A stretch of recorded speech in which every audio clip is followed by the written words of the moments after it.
Assalamualaikum warahmatullahi wabarakatuh. Hai, bagaimana kabarnya? Semoga sehat walafiat dan setiap aktivitas yang Anda lakukan memuarakan Anda pada sebuah kesuksesan. Berjumpa lagi dengan kami, Ridwan Haryanto and Friends Resonansi.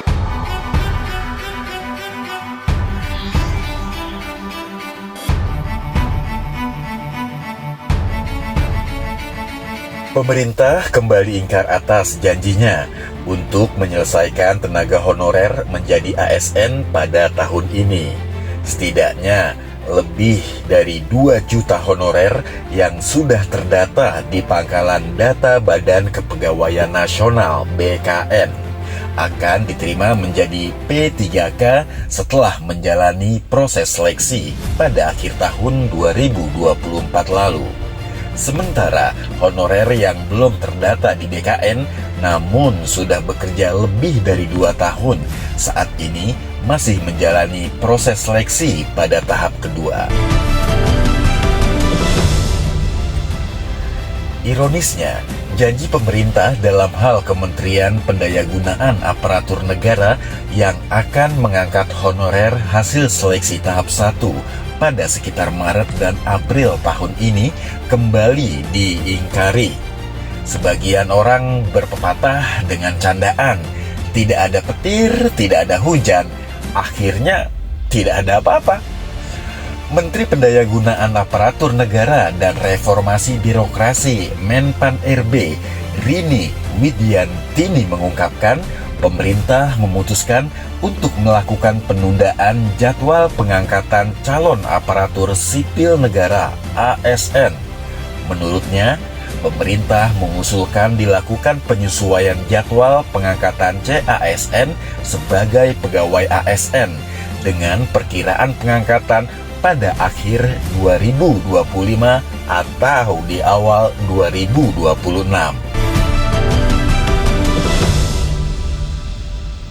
Menpan-RB juga memastikan semua pelamar yang lulus CASN akan tetap diangkat, baik itu calon pegawai negeri sipil PNS maupun pegawai pemerintah dengan perjanjian kerja atau P3. Menurut rencana, calon PNS akan diangkat pada Oktober 2025, sedangkan calon P3K akan diangkat pada Maret 2026. Rini mengklaim pihaknya bukan menunda pengangkatan CASN tetapi mau menyelesaikan supaya semua bisa terangkat.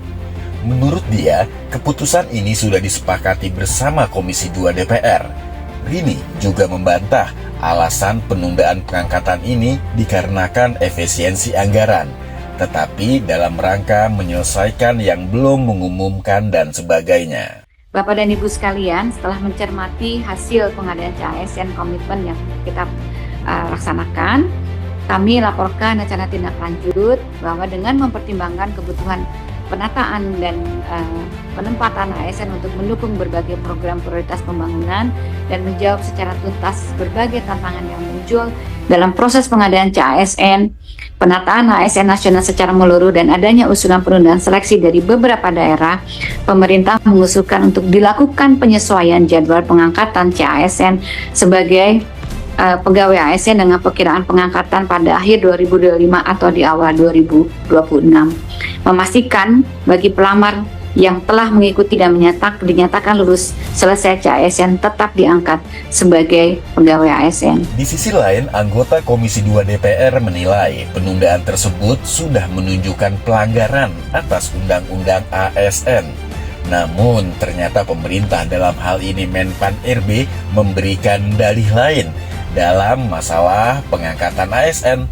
Anggota Komisi 2 DPR, Mardani Alisera, mendesak agar penyelesaian P3K dapat dilakukan tahun ini juga.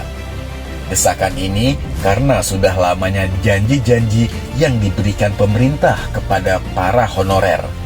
Desakan tersebut muncul saat perdebatan saat sidang Komisi 2 dengan Kemenpan-RB. Negara kita ini kan sedang lumayan mendapatkan cobaan terkait dengan PHK di sejumlah perusahaan. Kemudian tentu bapak-bapak juga merespon bagaimana program pemerintah untuk melakukan percepatan di berbagai bidang kerja-kerja yang terkait dengan masyarakat, pelayanan masyarakat. Pertama, prinsipnya harus dipercepat, Pak. Pengangkatan ASN dan P3K itu harus dipercepat. Supaya ini nggak banyak yang nganggur. Yang kedua, bukan hanya soal nggak banyak yang nganggur, mereka cepat bekerja untuk mendukung pemerintahan.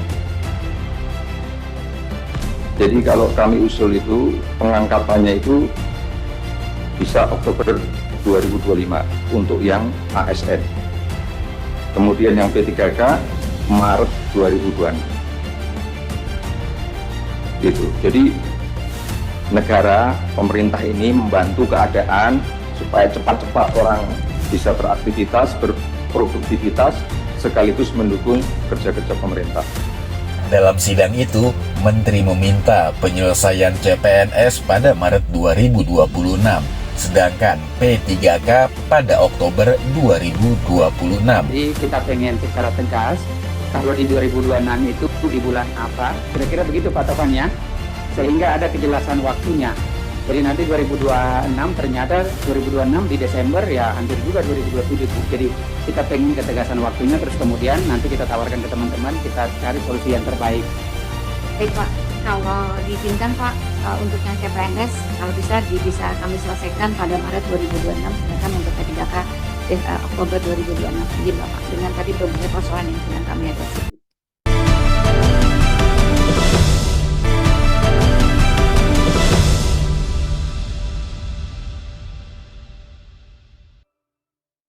Permintaan tersebut spontan memancing perdebatan anggota Komisi 2. Tadi sudah ada usulan dari Pak Asis kalau saya nggak salah, bagaimana kalau CPNS itu kita dimajuin. Kita di bulan Oktober 2025, sementara untuk non-ASN-nya atau P3K-nya di Maret 2026. Kata Pak JK sih lebih cepat lebih baik. Jadi supaya kita ada kepastian menunggu, karena begini, yang terkait P3K ini kan harus menunggu gelombang kedua juga. Jadi harus disamain. Jadi nanti ada kesannya bahwa gelombang 1, gelombang 2, nanti itu jadi problem lagi Pak Tovan. Seolah-olah kita membeda-bedakan mereka. Jadi Ketua, ya, izin Ketua. Sebaiknya P3K ini yang lulus ini secepatnya Ketua. Ya, tahun ini juga yang P3K. Nah, karena sudah lama sekali dia persiapannya. Nah, jadi ada balik ke sini. Ya mungkin ke tahun Ketua. Ada tahun lain dari teman-teman? Enggak, yang penting Ya. Saya sepakat apa yang disampaikan Ketua tadi. Sekalian ini tadi loh Pak. Karena P3K-nya Maret 2026 kan. Sekaligus Pak tolong yang itu tadi loh.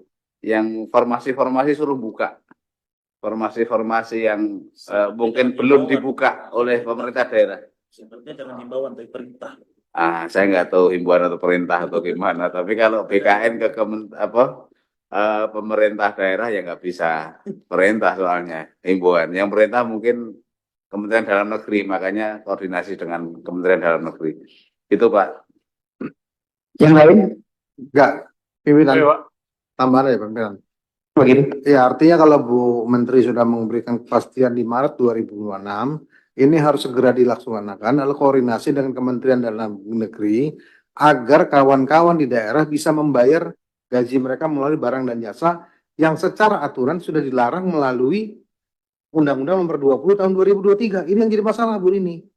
Kan kita nunggu setahun nih, maka nggak mungkin kita tidak menggaji orang selama setahun 3 bulan.